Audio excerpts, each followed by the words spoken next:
tahun imamat ke-25 Pesta Perak. Terima kasih. Dan ada alasan mengapa beliau memilih lagu Di Bawah Kepak Sayapmu, karena beliau itu bertugas di Angkatan Udara. Maka dia ingin terbang tinggi setinggi-tingginya. Romo Yos silahkan sharing pengalaman panggilan dan juga bernyanyi memuji Tuhan. Terima kasih Romo Yus Ardianto, terima kasih pada kesempatan yang baik ini pada petugas Praise and Worship. Saya merasa bersyukur ada di tempat ini untuk bisa merayakan kegembiraan bersama sahabat-sahabat saya, para imam. Dan juga ada sahabat saya satu tahbisan, ini ada Romo Aloysius Susilo Wijoyo dari Paroki Pulau Gebang, Pastor Paroki. Ya, saya sedikit mau berkisah, sebenarnya udah mungkin agak banyak orang mengetahui, tapi baik sedikit saya menyampaikan lagi karena saya putra Jakarta, lahir besar di Jakarta. Tapi setelah saya ditahbiskan itu tahun 96 dengan Romo Susilo Wijoyo di paroki saya, di Paroki Blok B Kebayoran Baru, saya ditugaskan di tempat yang tidak lazim mungkin ya, sangat unik. Bahkan tahun berapa ya? 2016 begitu saya dimasukkan nama saya ke Pak Jaya Suprana ya, yang punya ukuran rekor muri. Dan tiba-tiba saya dapat dari Yayasan Jaya Suprana itu dianggap menjadi pastor pertama Indonesia yang menjadi tentara aktif itu waktu itu. Jadi unik juga begitu ya. Jadi dengan segala yang tadinya saya tidak ketahui. Jadi sedikit saya mungkin bisa cerita.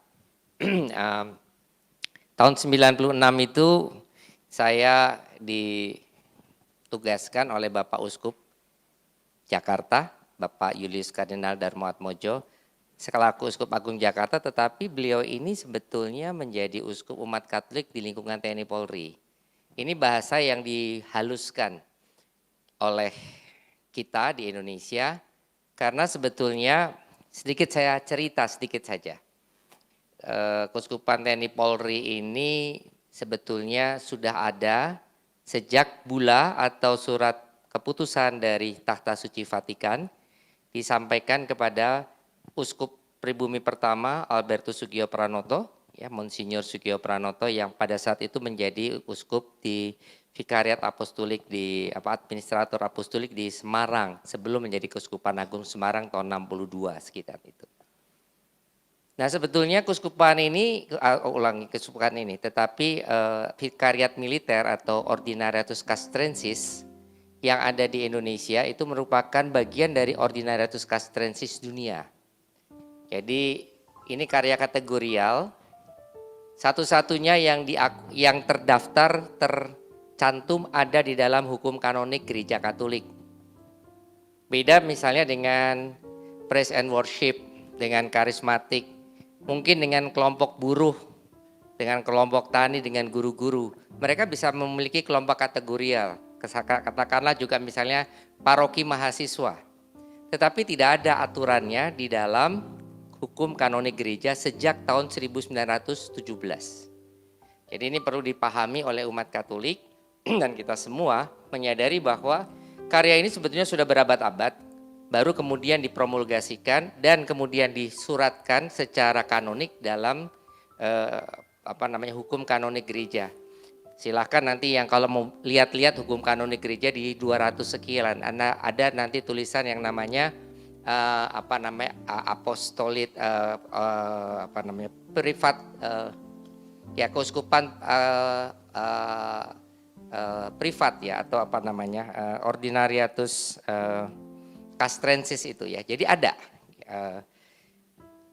Lalu kemudian dihidupi. Indonesia kebetulan pada saat perkembangan itu masuk 6 yang pertama 7 atau 7 yang pertama. Sekarang ada sekitar 42.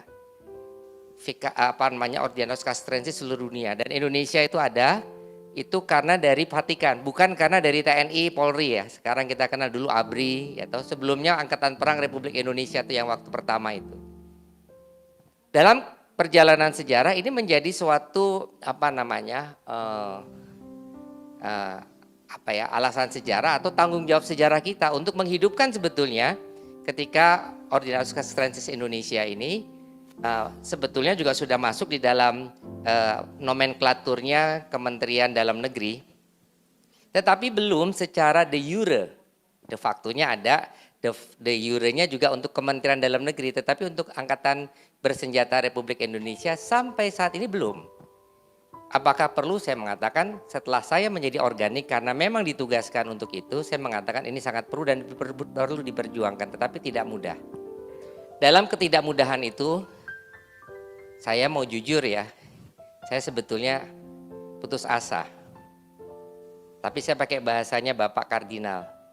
Ada orang mengatakan optimis, ada orang mengatakan punya harapan. Atau optimisme itu dengan harapan, itu beda.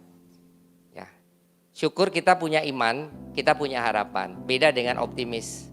Kalau optimis saya mungkin kayaknya nggak ngerti ya. Karena kalau optimis ya 3 bulan kita mengatakan COVID selesai. Tapi ternyata kalau nggak selesai, kita mungkin berbalik dari optimis menjadi pesimis atau pesimistis. Tapi harapan karena itu menyangkut iman, itu karena ada sesuatu yang kita percaya dan kita yakini. Dan iman kita adalah sejarah keselamatan. Kata sejarah penting.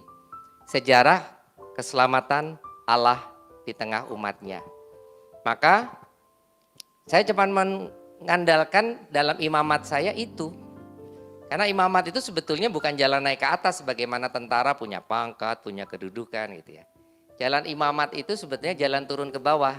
Kalau kita hidupi surat Paulus kepada jemaat di Filipi bab 2 ayat 1 sampai 11.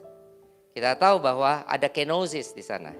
Jalan perendahan diri. Kenapa? Tuhan saja yang ada di atas sana mau merendahkan diri menjadi manusia. Bahkan saya dan Romo Susilo Wijoyo itu memilih moto tahbisan, kami sepakat ya dalam makan-makan Yesus di tepi danau Galilea atau Genesaret atau Tiberias. Ya, sesudah Yesus itu bangkit, dia masih jalan-jalan bersama dengan para murid. Dan itu tempatnya kalau sudah ada yang pernah ke Tanah Suci itu namanya Takba. Disitulah Yesus itu makan bersama para murid. Dan disitulah Yesus bertanya kepada Petrus setelah makan pagi sarapan itu. Ya, yang disebut gembalakanlah domba-dombaku. Dalam Injil Yohanes bab 21 ayat 17. Dan disitulah yang menjadi moto tahbisan saya. Kenapa? Karena Yesus itu bertanya sama Petrus. Nah lucunya begini. Kenapa kok Yesus tanya sama Petrus? Simon anak Yohanes. Padahal kita tahu Simon itu bukan anaknya Yohanes.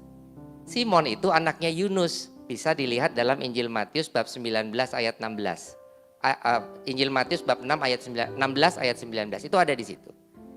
Jadi Simon, engkaulah Simon bin Yunus gitu ya.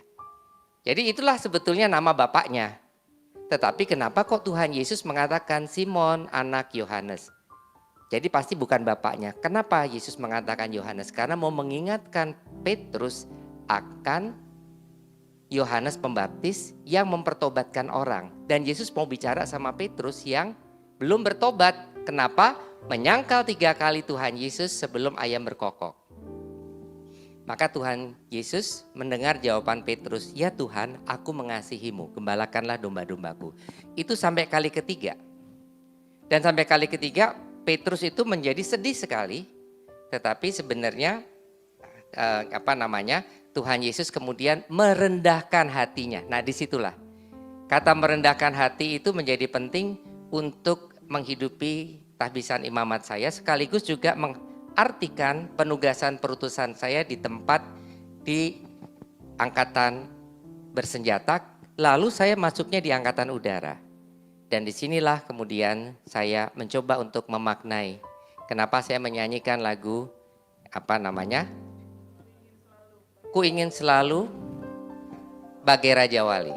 Dan inilah yang mau saya hidupi, selalu berada di hadirat Tuhan supaya selalu semakin merendahkan hati di hadapan Tuhan.